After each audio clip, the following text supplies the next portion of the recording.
Many years ago, in the vibrant city of Lagos, there lived a young lady named Yemisi who was doing so well in her career as an accountant.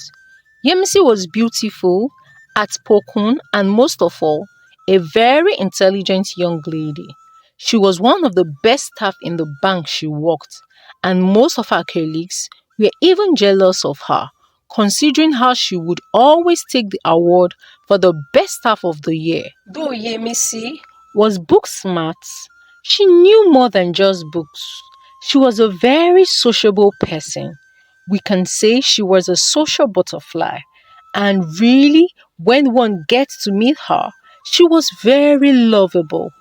Yemisi had a fiancé at the time who they had dated for a year, and for Yemisi, Olamide was her last bus stop.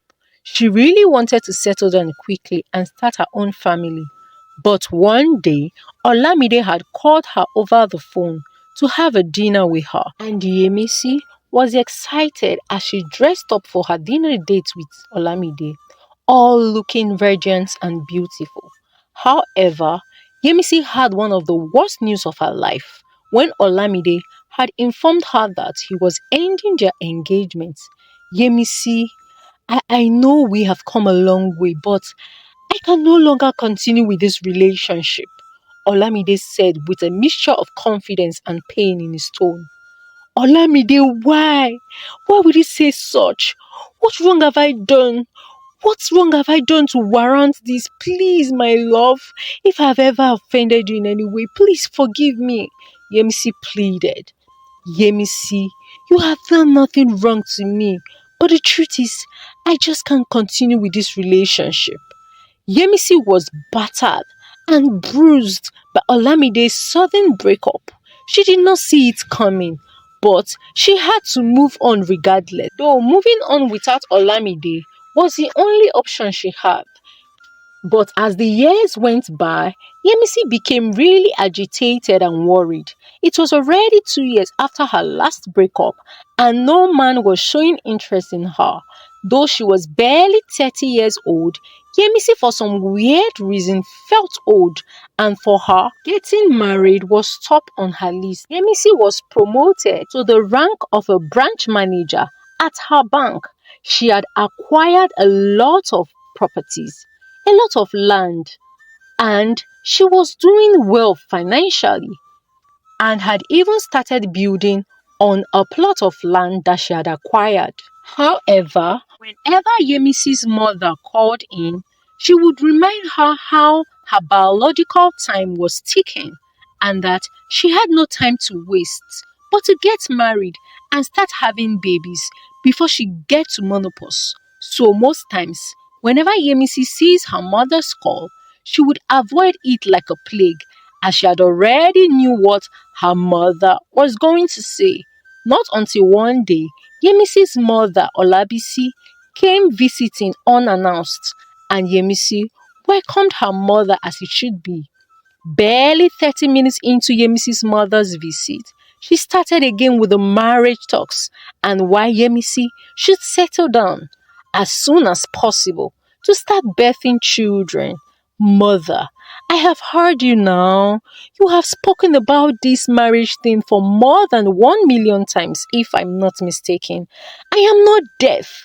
I can hear you, and please stop pressuring me, Yemisi told her mother. Yemisi, pressure you? No, I am not pressuring you. Oh. I am only giving you a quiet and a quick reminder that time is going. Oh, hey Yemisi, I saw a car parked outside your house. Who owns the car? Yemisi's mother Olabisi asked. Oh, that? It is my car. Yemisi, you went to buy a car. A flashy one at that. Why will you even buy a car when you know that you are not even married? Okay, which man will approach you with this your car? You are scaring your suitors away. Or even if you must even get a car, at least you should buy a very small one, or better still, you can trek or get a taxi. Whenever you are going to work now, must you get a car? Yemisi's mother said, already agitated and worried. Mother, You are saying I should not live my life all because of what? Because of a man? I have need for that car because of my work, and I can as well afford it, Yemisi added. Yemisi's mother did not seem to be pleased with Yemisi's decision, and so Olabisi, Yemisi's mother, took it upon herself to engage in prayers for her daughter to get married. It was around the time that Yemisi's mother invited Yemisi for a church program, though Yemisi was a fervent Christian who loved God and had always wanted to marry a man who goes to church, in quotes, a Christian, but she wasn't one who attended different churches. She stuck to the church she had been attending for years, not until her mother invited her for the church program some kilometers away from her house where she lived. Yemisi, you need to attend this program. Oh. I hear the man of God sees vision very well, and so many people are talking about him. He seems to be doing well in town, oh, and he is the reigning pastor in town. I would encourage us, let us go. You need to follow me for this church program. It is very important. I know you. Don't even try and give me an excuse for not wanting to attend. Oh.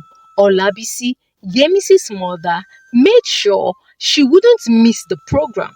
That Sunday, Yemisi did not feel like going out. She did not have peace within her to attend the program. She only wanted to go to her own church for her normal regular service. But upon seeing her mother's call, she had to go to avoid Olabisi reminding her how badly she needed to be married. Immediately Yemisi arrived at the church premises, she felt like going back. Something did not seem to be right, but she couldn't place it. Her stomach churned as she managed to walk inside the church auditorium. Pastor started the sermon, and Yemisi looked at the time. The pastor only preached for just 10 minutes, and he never gave any biblical reference to all the preachings he made in church that day. And for the remaining part of the service, Pastor Dan spoke about the various people that had been delivered by God, by his ogbonge powers, and how he needed to heal and deliver more people with the ogbonge power, claiming no one who came to his church as a member would go back the same way, and he would shout ogbonge power, and the church would chorus after him, ogbonge power. They would chorus excitedly with so much excitement and force in their tone. And after the close of the service, people who wanted to see the pastor waited to see him, but it was not free. They would have to pay a consultation fee of 10,000 naira, which Yemisi really found strange. She had always had access to pastors in the past for counseling, but she had never been asked to pay a dime for consultation with a pastor. For Yemisi, she saw it as a red flag. But Yemisi was already waiting with her mother, and her mother asked her to pay the money after all. She had it. So Yemisi paid the consultation fee. Immediately she entered the pastor's office. The pastor informed her that she had come to the right place and that her prayers of miracle marriage was already answered by God. Yemisi was surprised because she had not even told the pastor the reason she was there. Yes, I know you are surprised, but no, God spoke to me that your prayers are answered. Thank you, Pastor, Yemisi said. But wait, for the prayer to really manifest, you have to continue to attend our church services for your testimony to be manifested, Pastor Dan added. When Yemisi left Pastor Dan's church that day, Yemisi told herself that she wasn't going to attend the church services again. But however, the words of Pastor Dan kept ringing in her head until she had to succumb and started attending Pastor Dan's church. Yemisi was one of the well-to-do young ladies in Pastor Dan's church, and her tithe and offering was very huge and impressive. It even got to Pastor Dan's ears that Yemisi, their new church member, was doing so well. And barely 2 months of Yemisi attending Pastor Dan's church, Pastor Dan called her into his office to have a one-on-one conversation with her. Sister Yemisi, the Lord said that you are my wife. What? Yemisi said in shock. How could he say such to her? They were not in any romantic relationship. Neither did she have any connection whatsoever with him. And here was Pastor Dan proposing marriage to her? No way! She was angry. Why would he even say such to her? She tried to say no, but Pastor Dan looked at her intensely, and before Yemisi could realize, she said yes and agreed to marry him. She informed her mother, Olabisi, about the pastor's proposal, and Olabisi was more than overjoyed that her daughter was getting married. But mother, I really don't connect with him, Yemisi said with a sad tone. My daughter, don't worry. You would connect with him after marriage. That is how it is for some people. Yemisi exhaled deeply, hoping her mother was right. Yemisi spent a lot for her wedding preparation.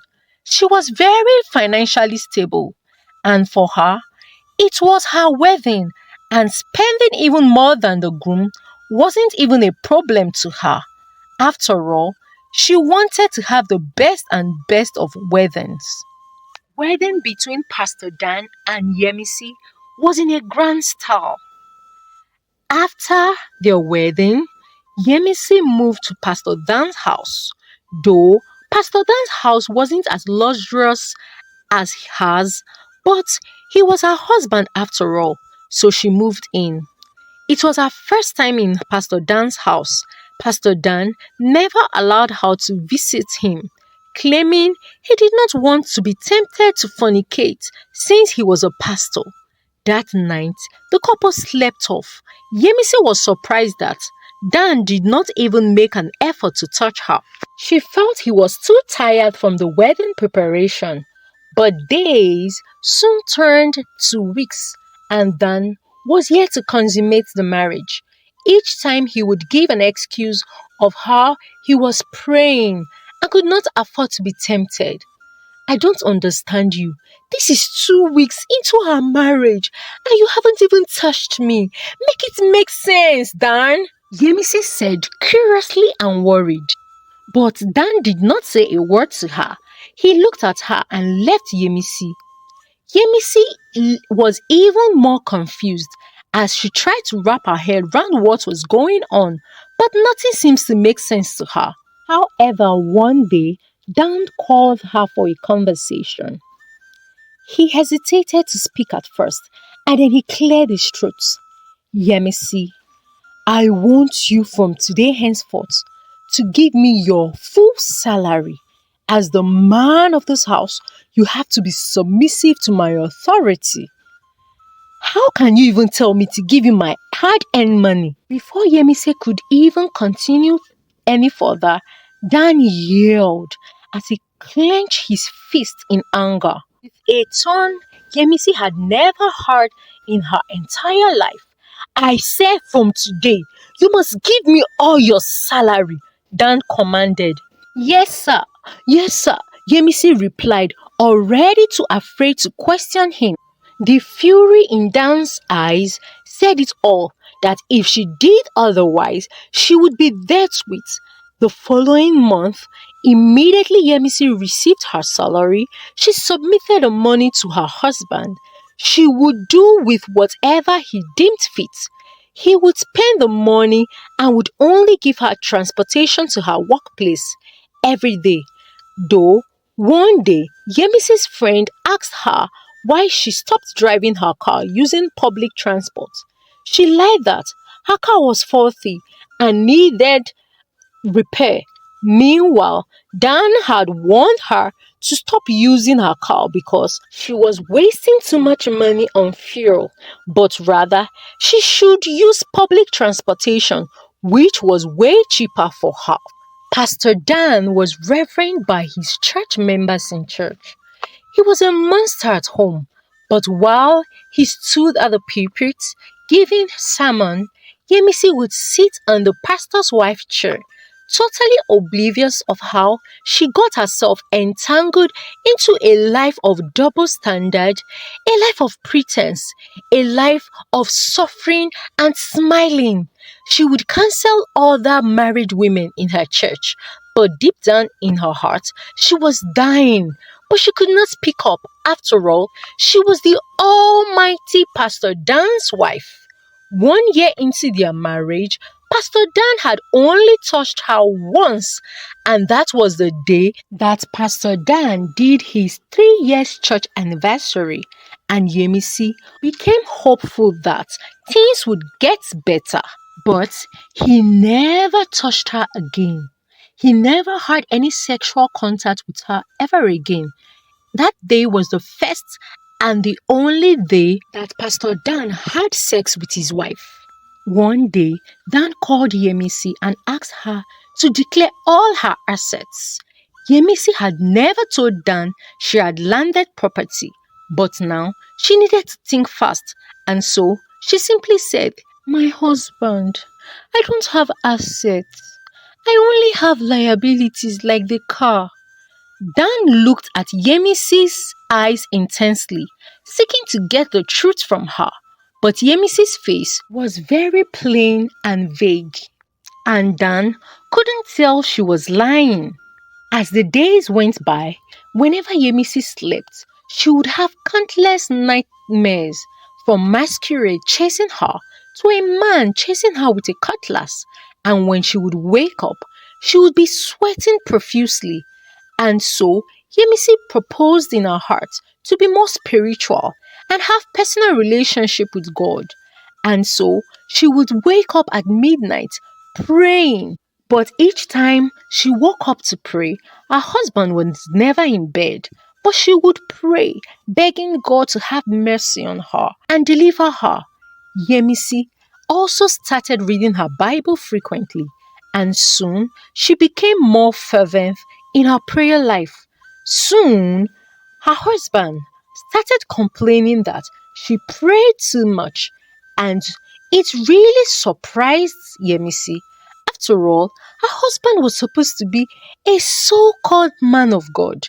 One day, as Yemisi was busy sweeping the house, she bent down to look under her bed to see if it was dirty, and to her greatest surprise, she saw a calabash tied with a red cloth. Yemisi froze. How did that get into her house? And right under her matrimonial bed, her eyes widened in disbelief. Who could have done this? She thought to herself. But she only lived with her husband, Dan. When Dan returned that day, Yemisi was too afraid to tell him what she had seen, and Yemisi was still trying to fathom what was going on. Yemisi's mother, Olabisi, called in one day, asking if Yemisi had gotten pregnant. "I am not pregnant, mother." "But why now? You have been married for a whole year now." Yemisi could not stand to tell Olabisi, her mother, that she had only had sex with her husband just once the whole of the year. Please, oh, my daughter, you need to go to the hospital to be sure you are medically fit. Time is going," Olabisi added. Pastor Dan one day told Yemisi borrow him the sum of 10 million naira from her bank so that they can invest it on their church building project. However, Yemisi borrowed the money in her name without further questioning. But immediately after she did that, she came to her senses. How could she have done that? She thought to herself. She had worked for the bank for so many years and she had never borrowed money. She hated borrowing, but now she could not tell why she did so easily. One night, Yemisi had woken up to say her prayers when she noticed that her husband Dan wasn't in bed as usual. But this time around, she was determined to know where he was. So, she walked slowly out of the room. As she moved closer to the guest room around the lobby area in the house, she started hearing murmuring. But this time, she was too scared to open the door. As she peeped through the door, there was Dan making some incantation with a calabash on his hands. Yemisi stood in shock. Fear gripped her. She managed to walk her way back to the room. As she lay on the bed that day, her whole body shaking in fear. How did I end up marrying a wolf in sheep clothing? How did I get myself here? Yemisi thought to herself, her thoughts spiraling as if her head was about to blow up. She managed to open her Bible as she read Psalm 91. He that dwelleth in the secret place of the Most High shall abide under the shadow of the Almighty. Also read Psalm 23 verse 4. Yea, though I walk through the valley of the shadow of death, I would fear no evil, for thou art with me, thy rod and thy staff, they comfort me. Yemisi said a silent prayer as she managed to sleep off that day. Following day, as Yemisi was on her way to work, she got a call from an unknown number. The caller was not familiar from the number she had saved. Hello, Yemisi spoke up. Hello, is this Yemisi? The person over the phone inquired. This is Pastor Samuel. At the mention of the name, Yemisi greeted the caller. It was the pastor from the church she had been attending until her mother Labisi invited her to Pastor Dan's church. Good morning, sir, Yemisi said respectfully. Pastor Dan spoke up. I don't know where you are right now, but for a while now, I have been led to always pray for you. And I got a revelation that you are in a great danger. Please, leave wherever you are as soon as possible before you get hurt. Thank you, sir. I have heard you, sir, Yemisi said as the pastor said a word of prayers for her. The following day, Dan told Yemisi that he needed her to stop working and concentrate on taking care of the home. Yemisi was taken aback by his words. Yemisi, listen to me. I have said it and that is final. You are stopping that work whether you like it or not. You need to concentrate in taking care of me in this house. Yemisi nodded her head in agreement. She already knew better not to argue with Dan, as he was a very diabolical person. The following day, as soon as Dan left the house early in the morning, Yemisi gathered all her things she had been packing and keeping for a while. She packed her things inside a truck she had hired and left the house. When Dan got to the house, he got the shock of his life. When he could not find Yemisi, all her belongings were gone. How? How did she escape me? Dan screamed in rage. How did I miss her? How? She was supposed to remain in my house, under my spell. Yemisi was supposed to be a pawn in Dan's twisted game for the quest of his spiritual evil powers. But now she was gone, and the following day was supposed to be their second wedding anniversary, a day for him to sleep with her and renew his evil powers. He quickly picked up his phone and dialed Yemisi's number. Yemisi picked up the call. How did you escape? Dan said in rage, vibrating in his tone. God saved me. The only one true God saved me, Yemisi retorted as she hung up the call. The following Sunday, Pastor Dan stood on the podium. It was the church's 4th year anniversary. As he opened his mouth to speak, he was shocked when he saw Yemisi walking down the church aisle. The church members turned, looking surprised at their pastor's wife. Yemisi looked round swallowed hard, really hard, and then she spoke up. You all think this is a church where you worship God? But this is not a church. It is a church in disguise. It is fake. This is more of a shrine than a church. Your pastor here is fraudulent and diabolic. Members of the church shouted in disbelief. Yemisi paused for a while and then she continued speaking. Yes, God saved me from him. And God won't forgive me. I won't even forgive myself if I allow you all to be misled and perish. Yemisi added. Pastor Dan held his head as he screamed, "No!" The secret he had kept for years was already revealed. It was the end of him. No one was supposed to know about his dark powers, but now it was public. Immediately, Dan lost his senses as he became insane. He ran out of the church, roaming around as a madman. All the church members were liberated from the spell he had put on them. When Olabisi, Yemisi's mother, heard all that had happened to her daughter, she cried non-stop as she had pressured her daughter to get married. But now she knew better. She pleaded with Yemisi to forgive her for pushing her really hard. Yemisi applied for a transfer at her place of work and she was transferred out of Lagos to Calabar, where she started her life afresh. After 3 years, she met Basi, a young hardworking man. Though Yemisi was 1 year older than him, she loved him and respected him, and for her, she found her peace with Basi. And Basi loved her dearly and cared so much for her. After a year of dating, Yemisi and Basi got married. And after 13 months in their marriage, Yemisi gave birth to a bouncing baby boy. And they live happily ever after. Thank you for watching this story. I hope you've learned a few lessons from this story.